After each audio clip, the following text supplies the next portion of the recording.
Alors, Gilles? moi d'introduction, oui, bonjour à toutes et à tous. Donc, Gilles Wendling, je dirige au sein de la Banque Populaire Alsace-Lorraine-Champagne une équipe de 4 experts à l'international.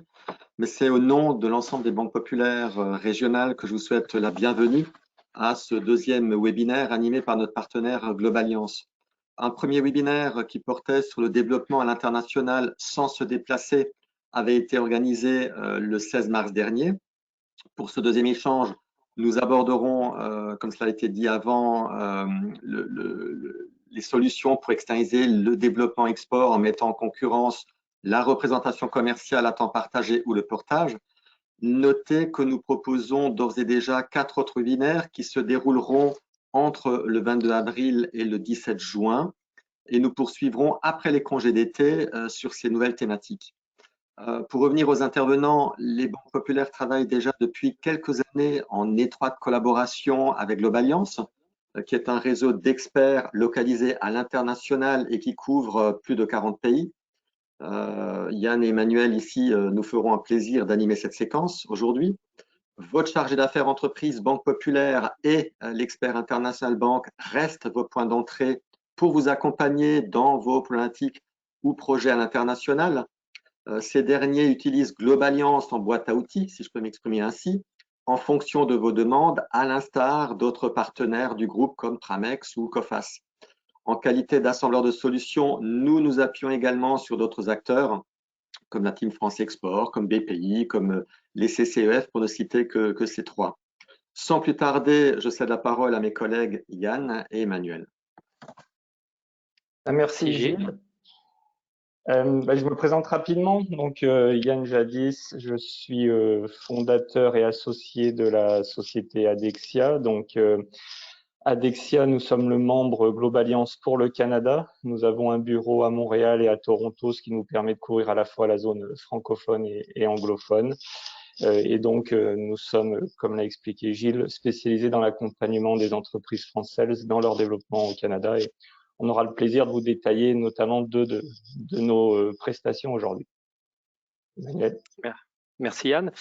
Donc Emmanuel Bizy, je suis le fondateur et directeur général de la société Expandis. On est basé sur 3 pays dans le monde, 3 pays du Commonwealth qui sont le Royaume-Uni, l'Inde et l'Australie. Donc à chaque fois avec des équipes locales, bien souvent biculturelles et multilingues. Je suis également le cofondateur du réseau Globaliance et je vais vous en dire plus juste après, si Yann veut bien passer à la slide suivante. Encore une fois, oui, superbe. Donc en quelques mots, et encore une fois, le but d'aujourd'hui, c'est pas de passer trop de temps sur ce slide, mais c'est important de nous présenter et d'expliquer effectivement qui vous présente ces solutions aujourd'hui. Donc, en quelques mots, le réseau Globaliance a été fondé en 2015, donc il y a maintenant 6 ans. Mais les membres qui composent ce réseau ont bien souvent en moyenne entre 15 et 20 ans d'expérience dans les pays où nous sommes implantés. Donc nous sommes tous des sociétés indépendantes, des sociétés d'accompagnement à l'international. La terminologie utilisée dans l'écosystème français, c'est SAI, donc Société d'accompagnement à l'international. Et on est encore une fois une association, un regroupement de sociétés indépendantes expertes de nos territoires. Donc effectivement, à travers cette carte, on peut voir un petit peu notre présence à l'heure actuelle. Donc Gilles parlait de 40 pays, mais quand on a fait le décompte de l'ensemble des pays où on avait des bureaux en propre, on arrive aujourd'hui à 73 pays couverts, puisqu'on a aussi tout un maillage de membres affiliés. On a 27 bureaux en propre avec des équipes locales dans 27 villes à travers le monde et des sociétés, en fait ça représente 17 sociétés. Et sur la totalité, on a à peu près 450 collaborateurs, je crois qu'on est presque maintenant autour de 500. Peut-être passer à la slide suivante. On a accompagné plus de 9000 clients à travers le monde pour différents sujets. Donc 9000 clients et on est à peu près sur un volume de 1200 dossiers par an. Donc on a une certaine volumétrie de dossiers liés aux problématiques de développement international. En cumulé, on est aujourd'hui à peu près 360 millions de chiffre d'affaires gérés pour nos clients chaque année. Et comme j'ai expliqué tout à l'heure, le réseau a 6 ans, mais les membres qui la composent ont bien souvent 15, 20, voire 25 ans d'années d'expérience de leur pays d'implantation. Donc voilà aujourd'hui pour le réseau Global Alliance, et je vais laisser la main à Yann pour qu'il nous parle un petit peu du panel de solutions qu'on propose aujourd'hui. Merci Emmanuel. Donc effectivement, on a toute une série, toute une famille de services en commun. Alors chaque membre a parfois des petites spécificités qui sont notamment liées à des spécificités pays, mais dans les grandes masses, on retrouve à peu près tous ces services-là. Alors je vais passer à travers assez rapidement, puisque l'objet d'aujourd'hui, c'est de vous en présenter deux en particulier. Mais simplement, sachez donc que l'on fait tout en partant de l'étude de marché, l'étude stratégique, diagnostic marché. On s'occupe aussi alors pour certains pays, ça revient un peu à ce que je disais tout à l'heure, mais pour certains pays qui ont l'écosystème qui le permet, on permet des solutions de sous-traitance, des prestations d'achat et qualité. On a toute une division RH qui vont du recrutement à la gestion et au portage salarial dont on vous parlera aujourd'hui. On a également des prestations qui sont liées à la mise en place et à la gestion de distribution et supply chain. On travaille sur de l'implantation industrielle et M&A qu'on fait souvent en partenariat avec nos amis de Pramex. On travaille sur de la représentation institutionnelle. J'ai expliqué à Gilles tout à l'heure que, par exemple, au Canada, nous sommes les représentants de feu la région Alsace et de la région Grand Est maintenant. On a tous des centres d'affaires qui nous permettent à la fois de faire de la domiciliation, mais aussi également de l'hébergement physique des collaborateurs de nos clients. On propose bien entendu beaucoup de prestations. Finalement, quand on regarde la partie développement commercial et gestion de grands comptes, c'est un gros morceau des prestations des membres de Global Alliance. Et d'ailleurs, ce dont on va vous parler aujourd'hui est dans ce groupe-là de services. Et puis enfin, on a un service de support aux organisateurs de salons qui permettent à la fois de faire de l'identification de l'identification d'exposants, mais aussi l'organisation de pavillons français et différents services qui peuvent aller autour de ça, notamment des rendez-vous B2B sur les salons. Donc rapidement, un petit tour d'horizon sur les experts dans tous les pays que vous aurez l'occasion de rencontrer. Et en tout cas, Gilles pourra vous rediriger vers eux lorsque vous avez des demandes spécifiques sur un pays ou l'autre. Emmanuel, est-ce que tu voulais rajouter quelque chose sur la présentation Global Alliance ?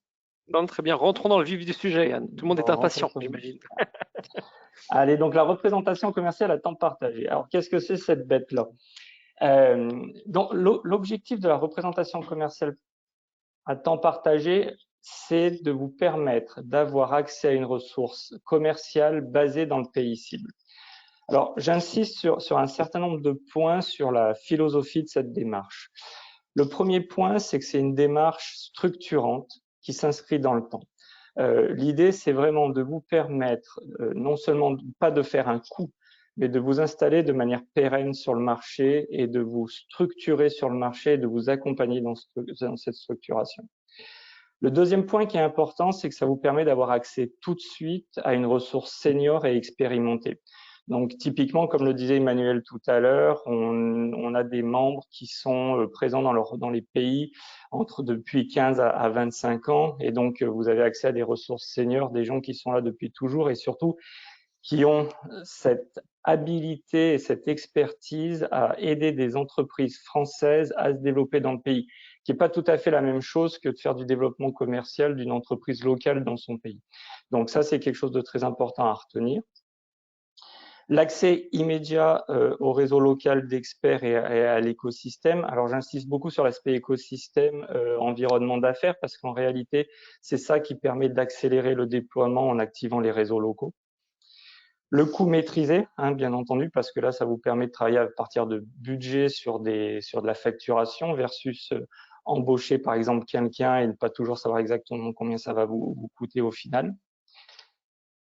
C'est une action modulable. Ça, je pense que c'est quelque chose que vous devez bien avoir en tête. C'est que on part sur un schéma avec une mission, mais au fur et à mesure de l'évolution de cette mission, le service évolue aussi. Et ça, c'est très important. C'est qu'on ne vous enferme pas dans un schéma, mais au contraire, on essaye d'être force de proposition et au fur et à mesure du développement de la solution, on l'adapte pour qu'elle fonctionne bien pour votre projet. Emmanuel en a parlé tout à l'heure, l'aspect double culture, bilinguisme, qui est crucial dans le développement international, notamment dans le grand export. Et puis, quelque chose auquel on ne pense pas toujours, mais le faible risque de turnover du personnel, parce qu'il y a toujours un risque lorsqu'on envoie quelqu'un ou qu'on embauche quelqu'un à l'étranger qui se retrouve isolé dans une filiale, que cette personne se démotive, veuille partir, alors que là, vous faites affaire à des gens qui ont déjà une structure en place depuis longtemps avec des collaborateurs. Alors, personne n'est à l'abri du départ d'un collaborateur, bien sûr, mais c'est quand même des structures qui sont là. Et puis, même si le collaborateur en particulier part, ben, il y a quand même tout le reste de la structure avec qui vous travaillez qui est au courant du dossier, qui peut le reprendre. En bas, j'ai mis un certain nombre de termes simplement pour information. Donc, quand on parle de représentation commerciale à temps partagé, en réalité, ça couvre aussi les notions de business developer, de direction de filiale, de directeur commercial senior, de coach commercial, ambassadeur de la marque, ambassadeur de l'entreprise. Donc voilà, ça c'est tous les autres termes, en tout cas c'est toutes les variantes qui peuvent exister par rapport à la solution de commercial à temps partagé. Emmanuel, est-ce que tu souhaiterais ajouter quelque chose là-dessus?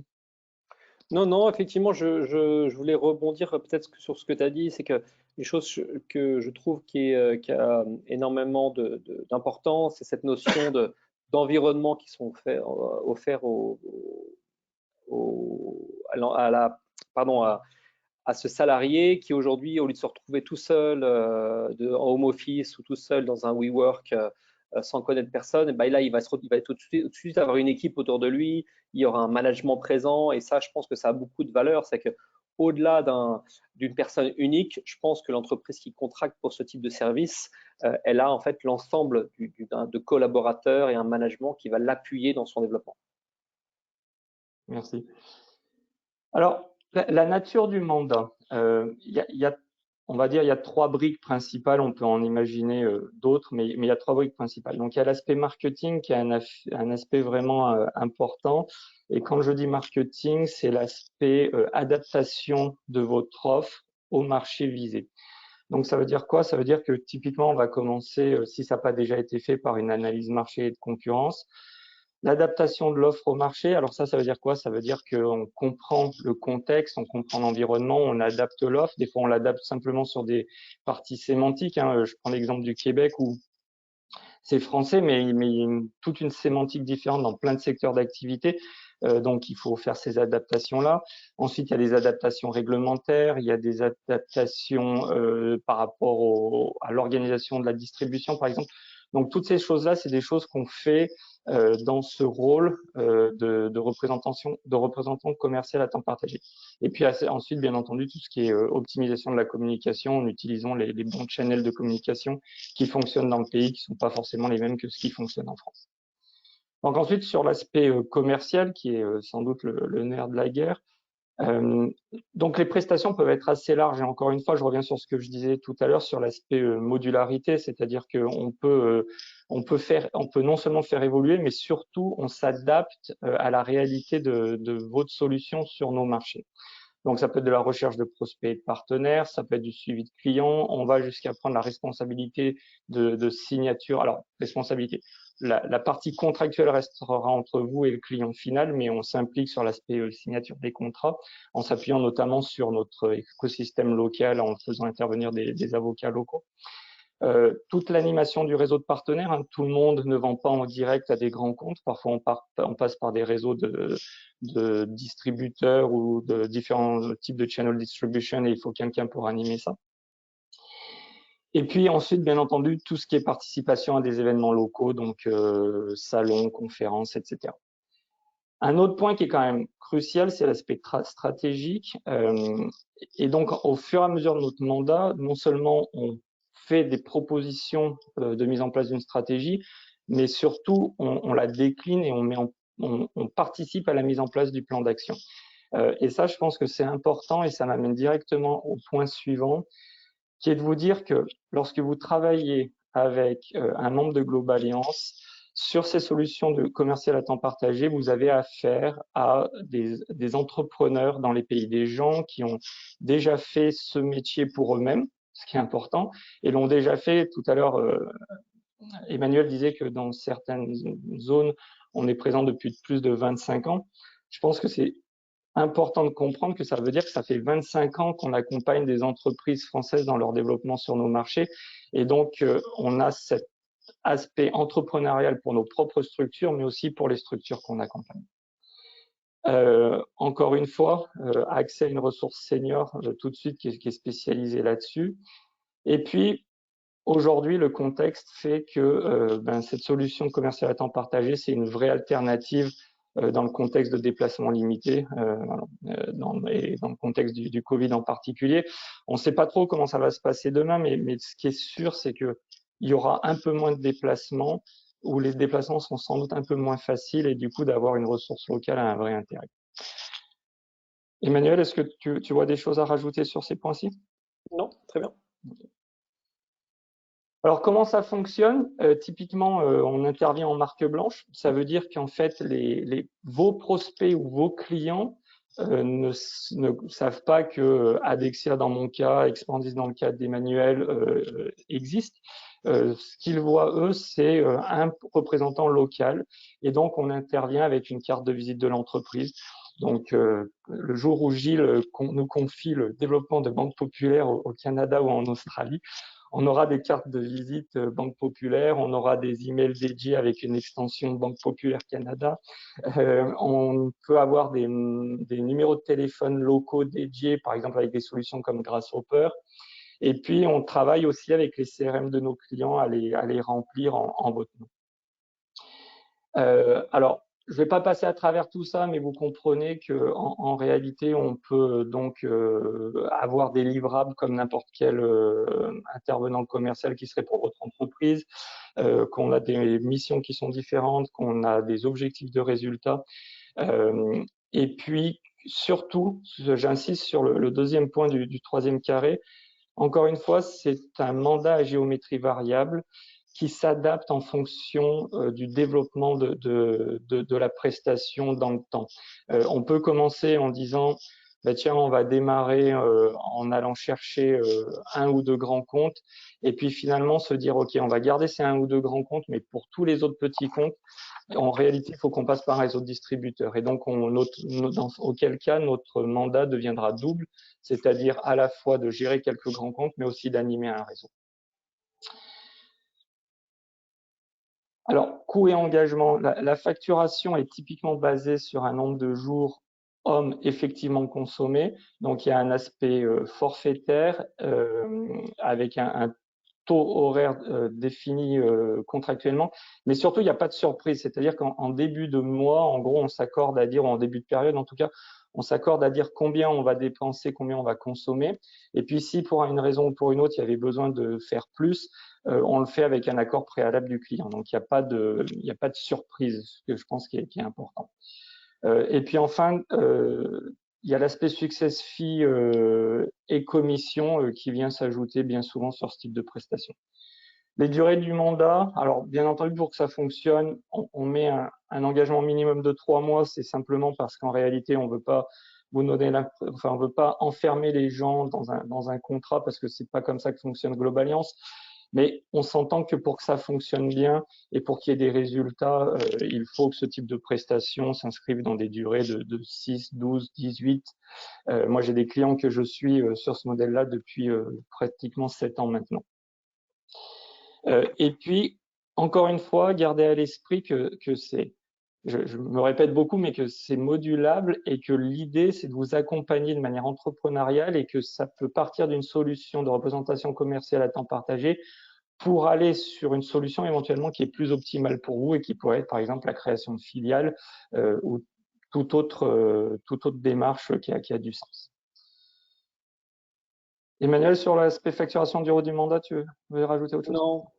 Non, je voulais juste peut-être rajouter sur le slide d'avant, il y avait une chose intéressante pour moi qui était vraiment à souligner, c'est la notion de capacité à agir au nom de la société, avec des cartes de visite de la société et même des adresses email de la société.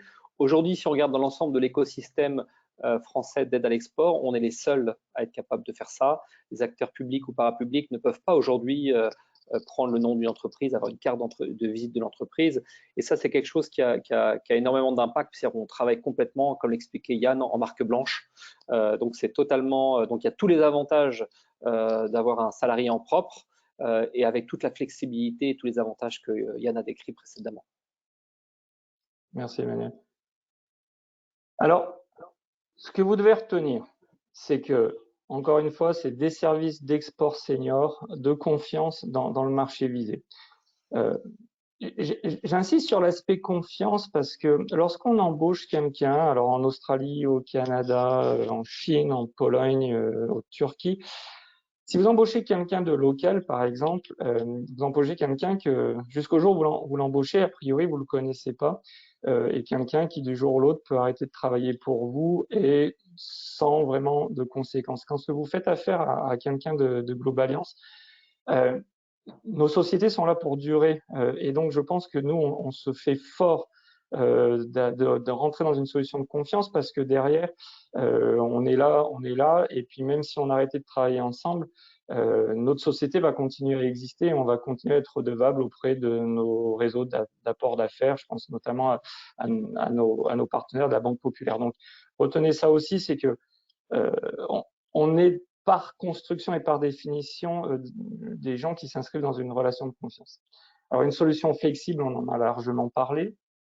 Une démarche structurante, encore une fois, j'insiste sur cet aspect-là, hein, parce que vraiment, ce qu'on veut, c'est pas de dire, OK, vous venez au Canada, vous allez aux États-Unis, vous allez au Japon, quels seront vos résultats à horizon 3 mois? C'est pas ça le sujet. Le sujet, c'est de dire quels seront vos résultats à horizon 5 ans et comment on vous aide à partir de zéro ou pas grand-chose jusqu'à le chiffre d'affaires visé à horizon 5 ans. Donc, c'est ça l'objectif, c'est comme ça qu'on inscrit la démarche. Une démarche entrepreneuriale, on en a largement parlé. Et puis, peut-être le dernier point, c'est que c'est vraiment une prestation terrain. C'est-à-dire nous et nos équipes, on met les mains dans le moteur, on met les mains dans le cambouis.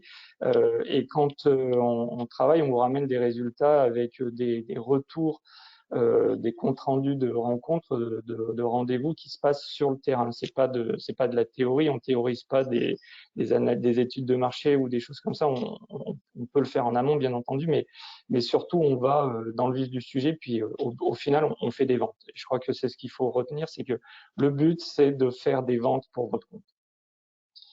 Il y a juste un aspect dont j'ai pas du tout parlé, c'est qu'on peut aussi imaginer très facilement, et en fait on le fait régulièrement, c'est cette prestation en binôme. Alors par exemple, si vous avez dans le pays visé, si vous avez déjà quelqu'un par exemple qui a une compétence technique, par exemple un ingénieur ou un développeur IT, etc., sur des solutions qui sont parfois un peu complexes, on travaille très très bien en binôme avec parfois une autre ressource, alors qui est basée dans le pays, des fois qui est basée en France, mais souvent ça fonctionne bien aussi de travailler en binôme sur des sujets un peu plus techniques. Voilà. On va vous présenter 2 case studies avant ça sur les choses à retenir. Emmanuel, je te laisse compléter. Non, c'est très bien. Bon, ok. Alors, je t'en prie, Emmanuel, je te laisse parler peut-être de ton case study Australie. Ouais, on a plusieurs case studies, on pourrait en donner plusieurs et dans mon cas, je pourrais en parler de case studies sur le UK, sur l'Inde ou l'Australie. Mais pour citer un des récents qu'on a eu fin d'année dernière, c'est pour une ETI française de l'agroalimentaire qui fait en l'occurrence des boîtes de conserve. Il n'y en a pas beaucoup, donc pour ceux qui connaissent le secteur, ils pourront retrouver assez facilement le nom de l'entreprise.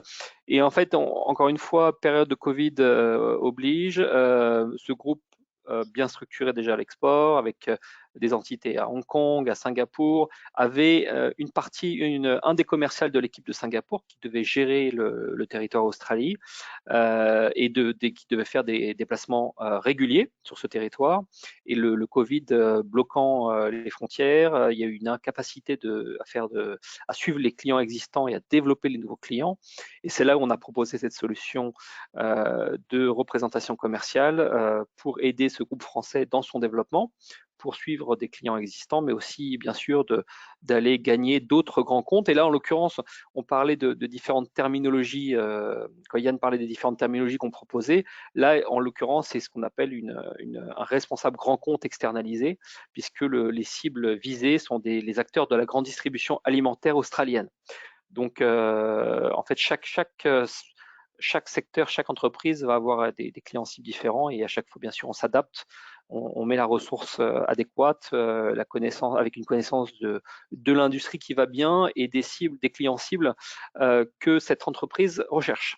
Et Yann, je te laisse la main sur le prochain case study. Oui, merci. Donc simplement pour illustrer un petit peu toutes les différentes variantes, alors pas de Covid, mais de prestations commerciales à temps partagé. Moi, je travaille avec notamment, alors on a en ce moment, je crois, on a 7 dossiers actifs de représentation commerciale à temps partagé. Indel est une PME industrielle française qui fait de l'équipement de packaging pour l'industrie pharma et agroalimentaire.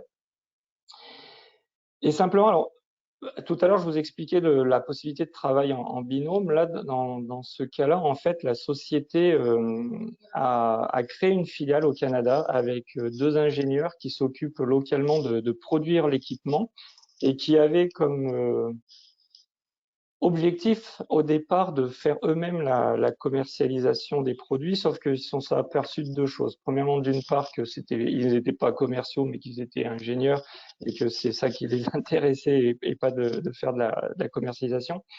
Et puis, deuxièmement, c'est que c'est une société qui était généralement, lorsqu'ils étaient en France, était contactée directement par des groupes internationaux type Procter & Gamble.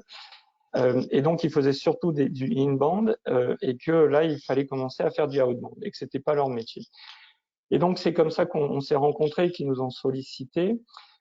Et là, en fait, la stratégie que je leur ai recommandée et qu'on a finalement mis en place, c'est pas d'aller chercher les comptes en direct parce qu'en réalité, c'était assez compliqué d'arriver au bon moment sur le projet, mais plutôt de mettre en place une channel distribution.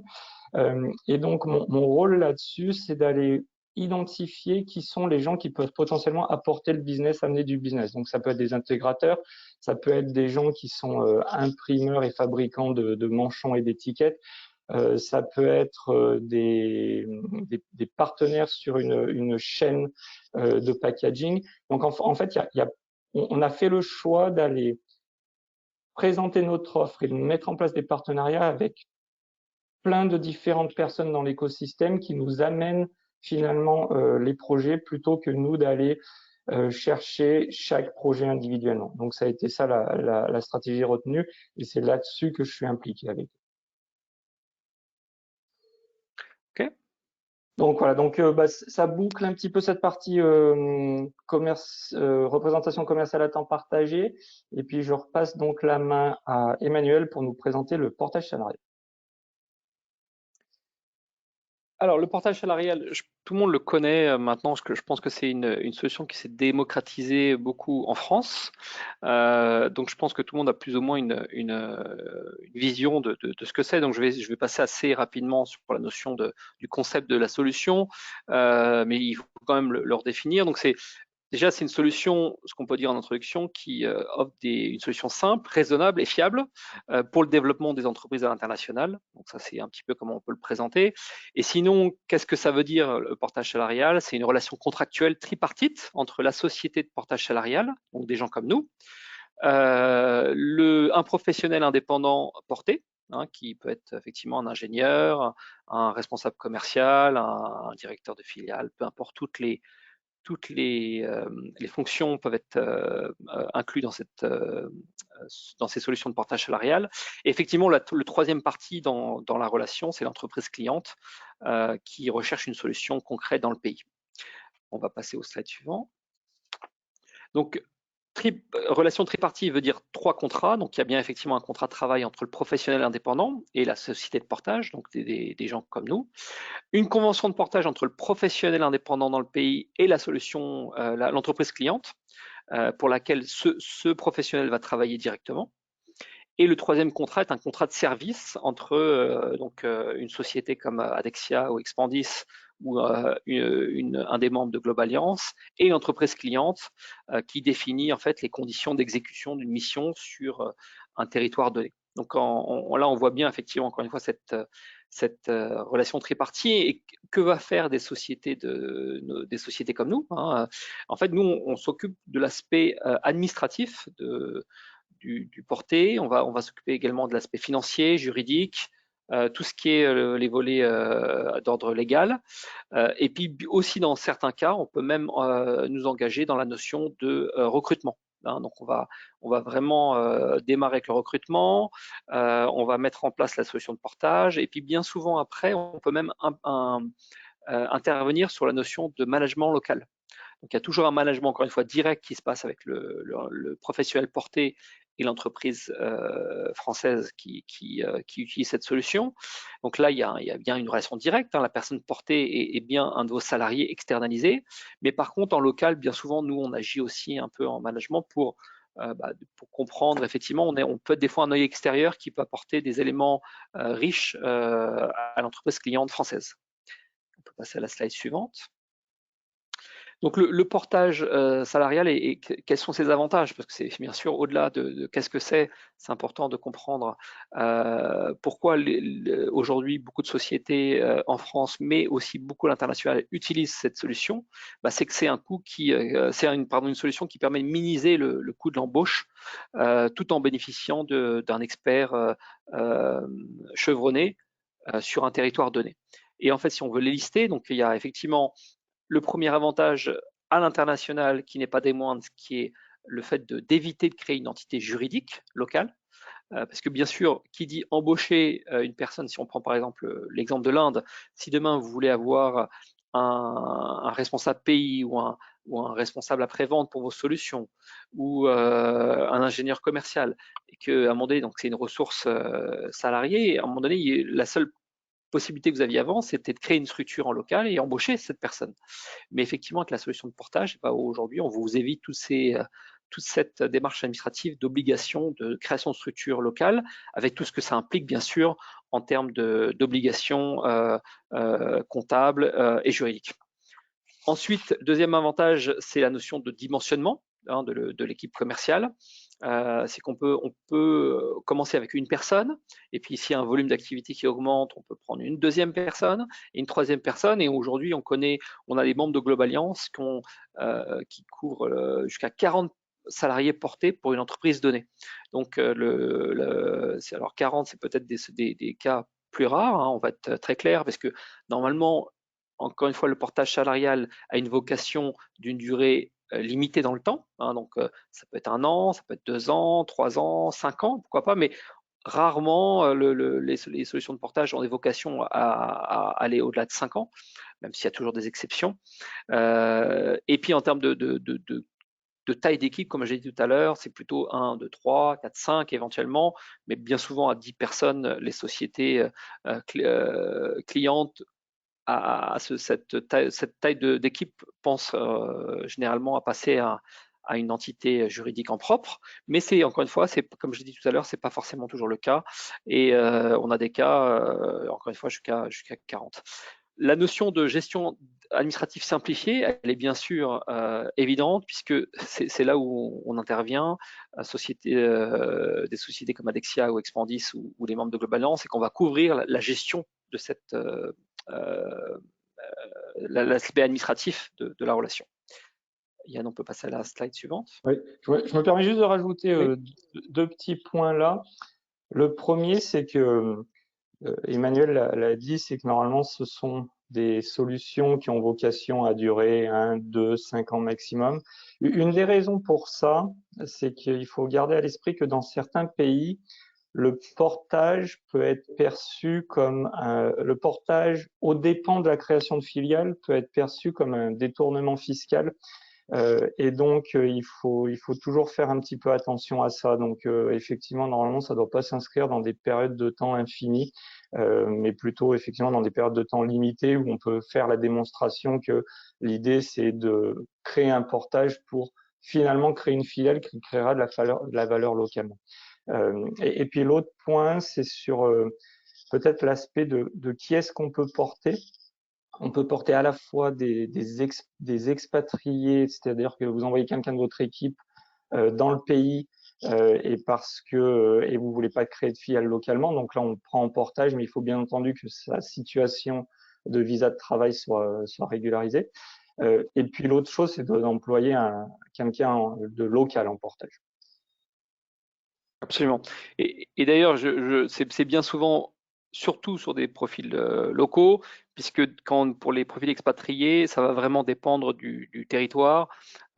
Sur des pays comme la Chine ou l'Inde, la situation de l'immigration ou des visas fait que, au final, les solutions de portage sont pas vraiment adaptées pour les salariés expatriés. Mais par contre, je pense qu'aux États-Unis, au Canada ou dans les pays occidentaux en général, il y a beaucoup moins de limitations, bien sûr, du moment qu'on est en règle avec l'immigration, bien sûr. Hein. On peut passer au slide suivant. Oh, pardon, c'est déjà placé, pardon, c'est déjà fait. Donc, je parlais de statut sécurisé pour un quatrième avantage du portage salarial. Et qu'est-ce que je veux dire par là? C'est qu'en fait, je voulais mettre en perspective la notion de portage salarial par rapport à, par exemple, embaucher quelqu'un localement. Quand je dis embaucher, c'est contractualiser localement avec une personne qui aura un statut d'agent. Parce que encore une fois, avant que ces solutions de portage existaient, s'il y avait une volonté de l'entreprise de ne pas ouvrir une structure juridique locale, la seule possibilité, c'est d'offrir à cette personne un contrat d'agent, en leur disant, bah voilà, tu vas nous représenter commercialement parlant, tu vas être notre agent dans le pays. Mais bien sûr, ce type de contrat ne sécurise pas le professionnel. Et là, en l'occurrence, le portage lui offre une assurance, lui offre les avantages sociaux qui vont bien, il lui offre toute une couverture que pourrait bénéficier un salarié classique.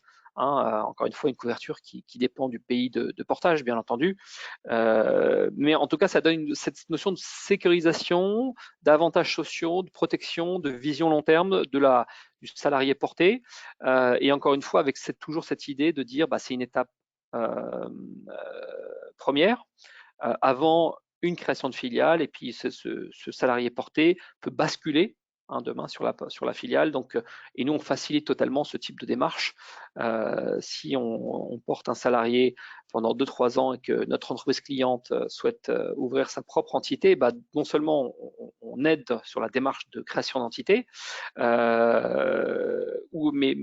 au-delà de ça, on s'assure effectivement d'un bon basculement entre ce statut de portage et statut de salarié en propre à travers l'entreprise, la nouvelle entité créée par le client.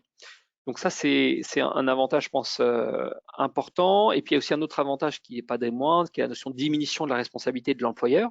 Quand je dis l'employeur, donc c'est l'entreprise cliente, puisque au final, effectivement, le contrat sera réalisé entre elle est tripartite, certes, mais le contrat de travail local sera bien entre l'entité juridique, la société d'accompagnement international et le salarié en local.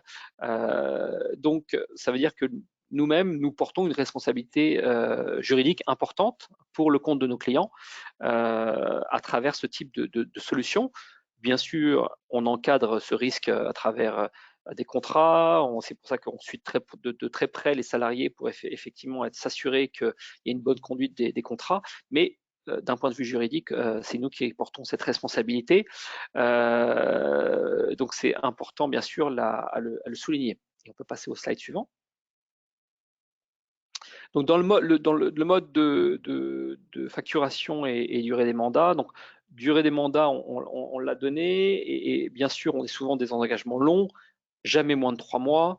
Bien souvent, on demande au moins plutôt 6 mois, 12 mois, parce qu'on est sur une mise en place de ce type de contrat qui est long.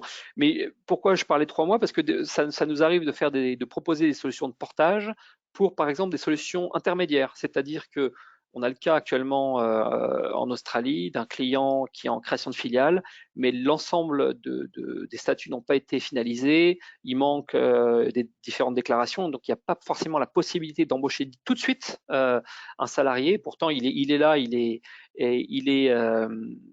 prêt à démarrer, et donc dans ces cas-là, on peut le porter, ce salarié, sur une durée courte qui va de 1, 2 à 3 mois. Donc rarement, encore une fois, de 3 mois, mais on sait trouver ce type de solution qui permet d'aider nos clients dans ces situations un peu difficiles.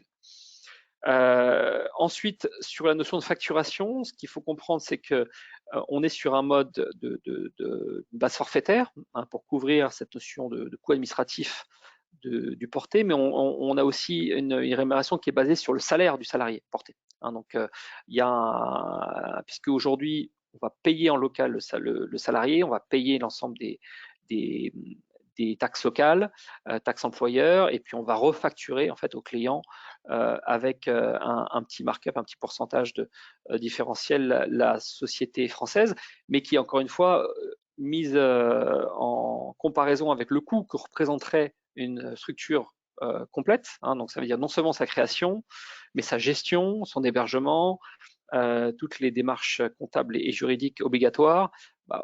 C'est au final une solution qui reste quand même très compétitive. Et encore une fois, également un point à souligner, c'est que pour l'entreprise française qui utilise cette solution, on est sur une solution qui offre une facturation unique, tout compris. Donc, l'entreprise française reçoit une facture mensuelle pour son salarié en Inde, au Canada, en Australie, en Chine, au Vietnam, au Japon. Et il n'y a rien d'autre effectivement à s'occuper. Il y a effectivement une facture unique. Tout est compris dans ce mode de facturation. Je vais passer à la slide suivante, à moins que tu veux rajouter quelque chose, Yann. Non, pas particulièrement, si ce n'est que nous, ce qu'on constate au Canada, c'est que ça permet aussi, notamment dans le cas d'expatriés qui viennent donc avec un contrat de travail, ça leur permet d'avoir une carte de crédit qui est liée à notre compte, et donc d'avoir des marges de crédit beaucoup plus importantes que si ils démarraient. Et en fait, on s'aperçoit que, alors c'est un fonctionnement qui est assez propre, je pense, au Canada et à l'Amérique du Nord, mais on s'aperçoit que sur les cartes de crédit, quelqu'un qui démarre dans le pays avec un compte en banque est très limité, et on s'est retrouvé donc au début où les gens disaient non, mais je vais prendre ma carte de crédit. Puis une fois qu'ils avaient acheté 2 billets d'avion, ils pouvaient plus rien passer sur leur carte de crédit.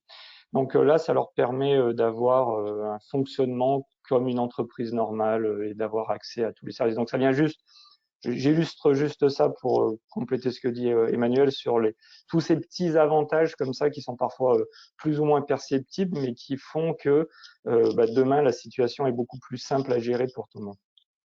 Yann, merci pour cette précision, parce que ça me fait penser qu'au final, j'ai pas été suffisamment explicite sur le fait que aujourd'hui, les solutions de portage couvrent bien sûr la notion de paiement des salaires des salariés embauchés et portés, mais notre rôle est aussi de pouvoir avancer, de payer les notes de frais de ces salariés portés, puisque comme tout salarié, à un moment donné, ils ont des frais en local, et qu'aujourd'hui, la note de frais, ils ne l'envoient pas à la société française, c'est bien nous, en local, qui payons cette note de frais. Donc aujourd'hui, effectivement, on est aussi en capacité, alors, soit de proposer, comme Yann l'a précisé, une carte de crédit pour l'employé en direct, mais on peut aussi s'occuper de l'ensemble de la gestion des frais de déplacement, par exemple, en local, pour ce salarié porté à travers nos équipes administratives. Donc c'est aussi un vrai plus pour le salarié porté qui aujourd'hui peut avoir tous ses déplacements, ses hôtels, ses billets d'avion qui sont directement payés par nos sociétés et qui sont bien sûr refacturés au réel auprès de la société française qui utilise cette solution. Alors, pour conclure, et puis après on va parler de quelques case studies avec Yann, c'est donc la solution de portage, c'est une solution qui est souple, qui permet d'externaliser très rapidement cette prestation d'embauche et de gestion du salarié. sans avoir à créer une structure en local. Donc, encore une fois, c'est des solutions comme la solution qu'avait présentée Yann précédemment, qui sont très adaptables. On va chaque fois, en fonction du secteur d'activité, la taille de l'équipe, du profil du salarié porté, s'adapter sur l'aspect gestion administrative, sur l'aspect également de management et la gestion opérationnelle. Et au final, ce que j'aime bien conclure, c'est qu'on devient un petit peu les yeux et les oreilles de nos clients localement. Donc ça, c'est vachement important parce que même dans le cadre d'un agent ou dans le cadre d'une création de structure pour embaucher ce premier salarié en local, il y a personne d'autre qui voit ce qui se passe. Et nous, vraiment, on est un peu le bras armé de nos clients localement et on peut vraiment leur donner cette visibilité qu'ils n'ont pas forcément, et encore plus, j'ai envie de dire, dans cette période Covid, où ça a été une remarque que nous ont fait beaucoup de nos clients qui nous ont dit on ne sait pas ce qui se passe dans mon pays en ce moment au Canada, je ne sais pas ce qui se passe en ce moment en Inde avec mon distributeur, je ne sais pas ce qui se passe en Australie avec mon agent. Et donc, encore une fois, cette solution de portage offre non seulement la solution que j'ai décrite administrative, de portage que tout le monde connaît, mais au-delà de ça, il y a encore une fois cet écosystème, cet environnement d'un nombre de salariés présents, de bureaux locaux, d'un management local, d'administratifs locaux qui vont donner tout ce faisceau, j'ai envie de dire, d'accompagnement du salarié porté. Voilà pour cette conclusion. Et puis on va donner 2 case studies. Alors Yann, je vais te laisser la main pour ton premier case study. Donc simplement, dans le cas d'une PME ETI française dans le domaine des tech appliqués à l'aérospatial, et juste pour élargir un tout petit peu, parce que dépendamment des pays, et au Canada en particulier, la notion de portage s'applique aussi au VIE. Et donc, on avait, nous, porté quelqu'un en VIE. À la fin de son VIE, la mission s'est bien passée. À la fin de son VIE, la personne, et en tout cas l'entreprise, voulait que la personne continue sa mission sur le Canada, mais ne voulait pas créer de filiale. Et donc, naturellement, ils sont passés en solution de portage commercial avec nous.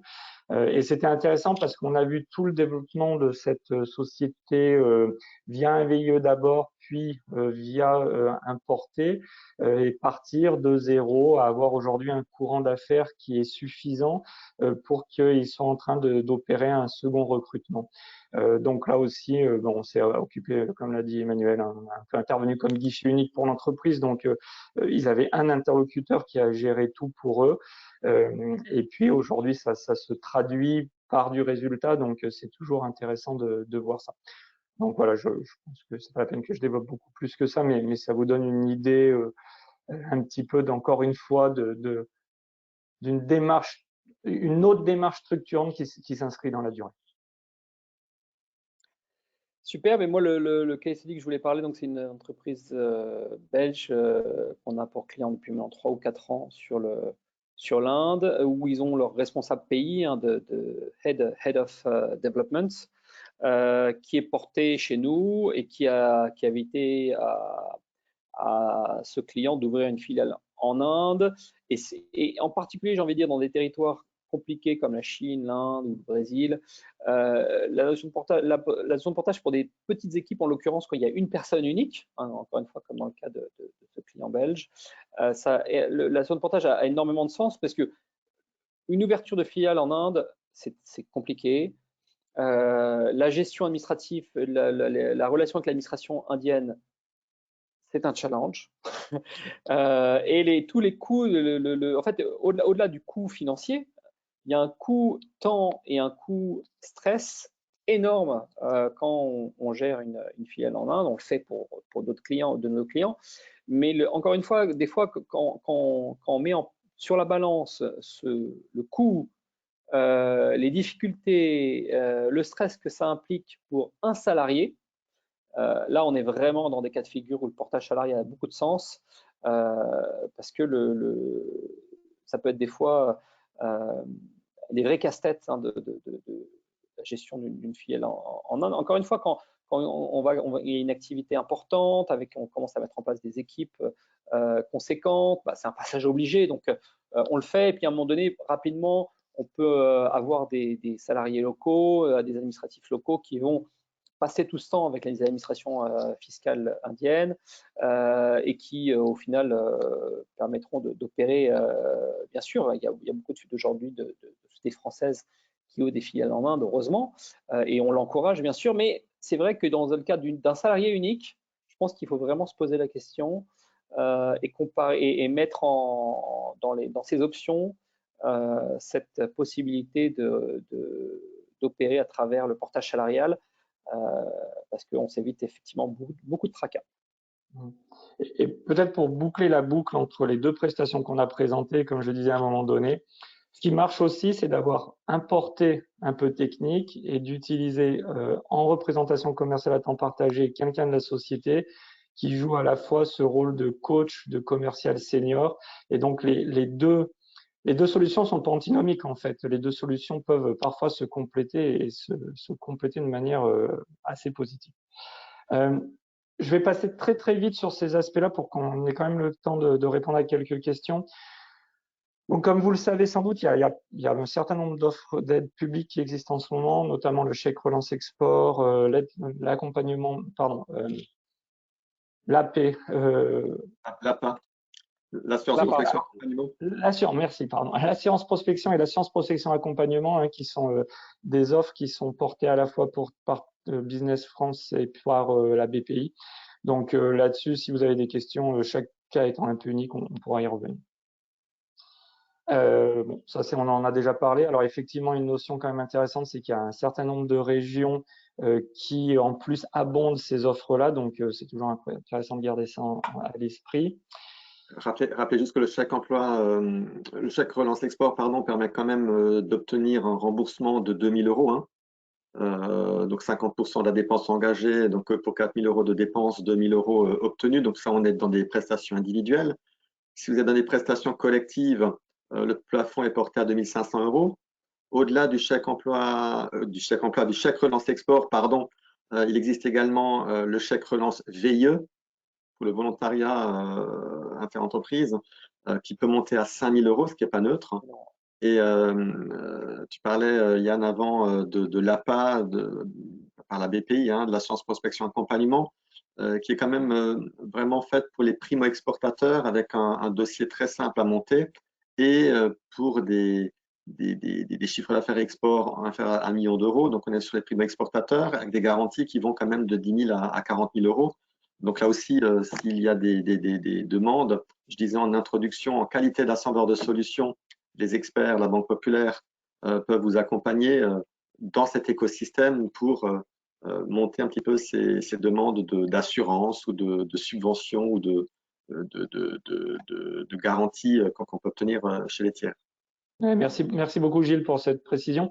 Et d'ailleurs, juste, j'aurais dû commencer par ça, mais tous les membres de Globaliance sont tous agréés à la fois CRE et BPI France. Donc, pour tous les membres, toutes nos prestations sont éligibles.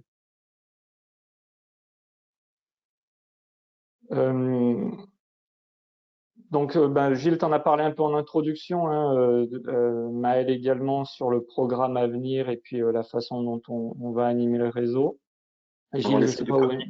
Voilà, on essaie de communiquer sur les réseaux sociaux. Si vous n'avez pas accès à l'agenda, n'hésitez pas à vous rapprocher de votre expert international de votre Banque Populaire qui connaît les prochaines dates.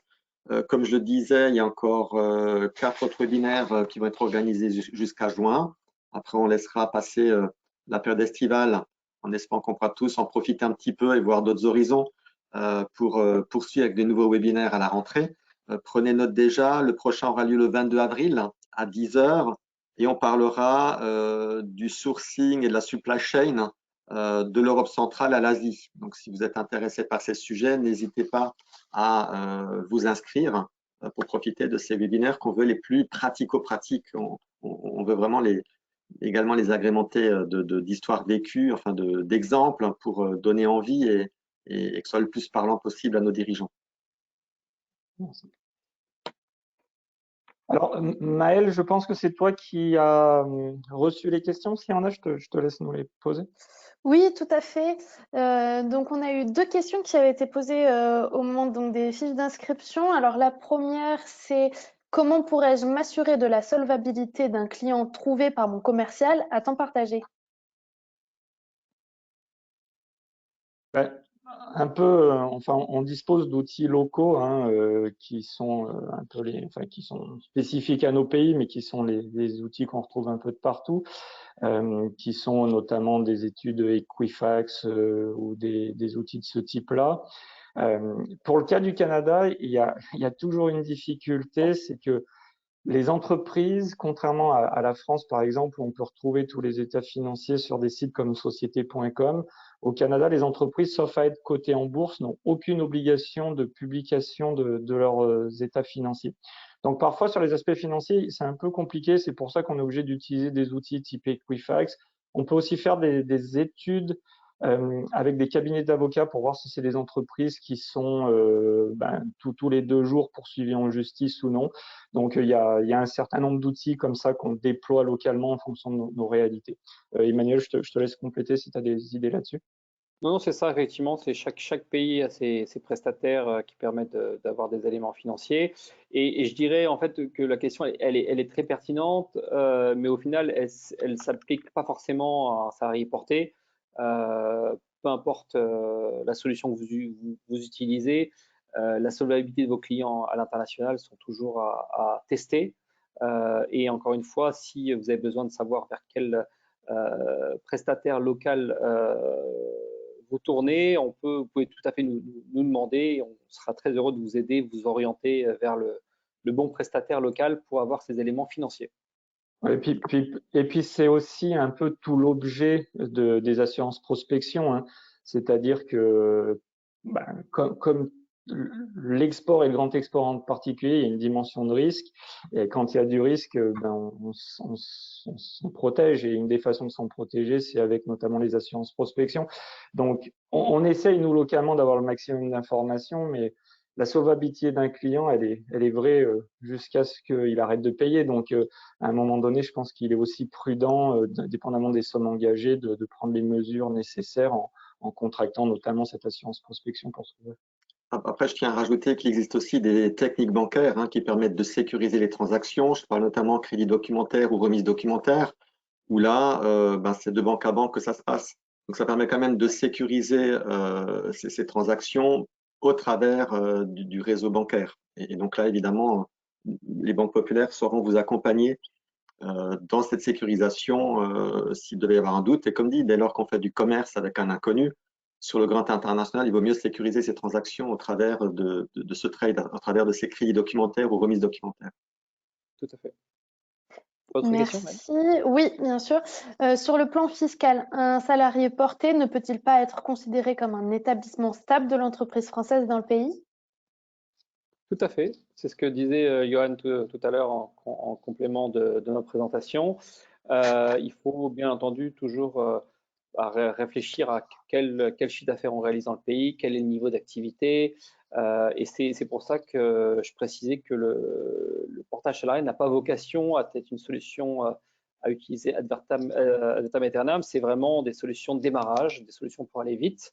Mais dès qu'à un moment donné, le chiffre d'affaires est conséquent, et là, ça va vraiment dépendre d'un pays à un autre. C'est-à-dire que l'administration fiscale du pays cible, elles ont toutes leurs spécificités d'un pays à l'autre. Elles ont toutes des seuils dans lesquels, effectivement, on commence à rentrer en zone orange, voire en zone rouge. Donc, encore une fois, c'est à chaque fois, chaque pays a ses spécificités et bien sûr, le portage salarial n'a pas vocation à être de remplacer une activité permanente. D'accord, merci. Et pouvez-vous nous indiquer une idée de la commission concernant le portage salarial? Alors, ça va vraiment dépendre d'un pays à un autre, mais ça va aller, je vais répondre à la question pour pas botter en touche, mais ça va aller de quelques pourcents à 5%, 7%, rarement plus de 10% en tout cas, mais ça va vraiment dépendre d'un pays à un autre. Et puis après, il y a d'autres frais à intégrer également. Il faut à chaque fois définir le scope exact ce qu'on va faire pour l'entreprise. Il y a le volet frais dont j'ai parlé tout à l'heure, d'avance de frais. Donc, il y a énormément de points sur lesquels on doit discuter avant effectivement la mise en place de cette solution. Mais encore une fois… Je pense que là, il ne faut surtout pas s'auto-censurer, quoi. Il faut livrer le projet, ensuite attendre un chiffrage et de se dire ça va ou ça va pas. Moi, si je peux me permettre, que je passe à d'autres questions, mais c'est également peut-être la pré-conclusion de cette présentation. Moi, ce qui me satisfait dans le sujet du jour, comme le disait Emmanuel, c'est vrai que ce sont des solutions qui existaient depuis longtemps. Le portage salarial, la représentation commerciale à temps partagé, enfin, c'est pas quelque chose de nouveau. Par contre, depuis la crise sanitaire, ça reprend beaucoup de sens et c'est vraiment de nouveau moderne. Parce que la crise sanitaire aujourd'hui génère beaucoup de contraintes et les premières contraintes sont des contraintes de déplacement. Et dans ce cadre-là, il faut chercher à rester agile et ce sont les entreprises les plus agiles qui arrivent à performer, voire à surperformer. Et donc, ce sont vraiment des solutions qui permettent de gagner des parts de marché, qui permettent d'être présents, voire de trouver des nouvelles opportunités commerciales par ces canaux-là. Donc après, il faut faire le chiffrage et comme le disait Emmanuel, ben voilà, en fonction de la prestation demandée, ça peut coûter plus ou moins cher ou pas, mais ça permet quand même aux dirigeants de budgéter cette dépense, aider ou pas avec les systèmes d'aide et de subventions qui existent, pour se dire, ben voilà, je saisis peut-être de ces contraintes du moment pour rebondir, voire pour m'ouvrir d'autres marchés, en restant agile, en restant souple. Tout à fait. Et c'est vraiment le mot-clé, c'est la notion d'agilité qui est essentielle, et merci Gilles de le souligner. Vous comprenez bien que d'ouvrir une filiale, de commencer à embaucher une équipe locale, si demain vous voulez vous retirer parce que cette période de Covid fait qu'il y a des changements de marché très rapides, sur une filiale en propre, avec encore une fois des équipes locales, on ne sort pas comme ça en claquement de doigts. Donc, alors que dans une solution de représentation commerciale, de portage, on irait sur au final des préavis qui seront très courts, de 3 mois.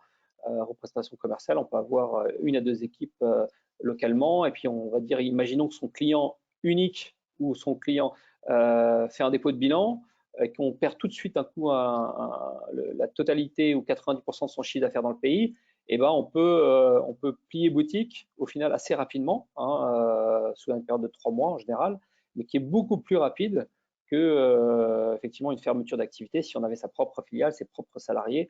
Là, on serait dans des engagements beaucoup plus longs et des coûts de sortie beaucoup plus importantes. Et donc, on est exactement dans ce que vient de décrire Gilles, dans cette notion d'agilité. Bah, merci beaucoup. On n'a plus de questions qui sont posées. Il est 15h06, donc je pense qu'on a fait le tour de la question sur le sujet d'aujourd'hui. Merci beaucoup en tout cas d'avoir participé à ce webinaire et merci donc aux intervenants du jour. Je vous souhaite oui. Juste pour s'il y a des personnes qui avaient d'autres questions et qui n'ont pas osé les poser ou pas eu le temps de les poser, Gilles, Yann, moi-même et Maël, on est à votre disposition, bien sûr. N'hésitez pas à nous envoyer un mail et à nous poser d'autres questions ou des questions que vous n'avez pas eu le temps de nous poser. On sera très heureux d'y répondre.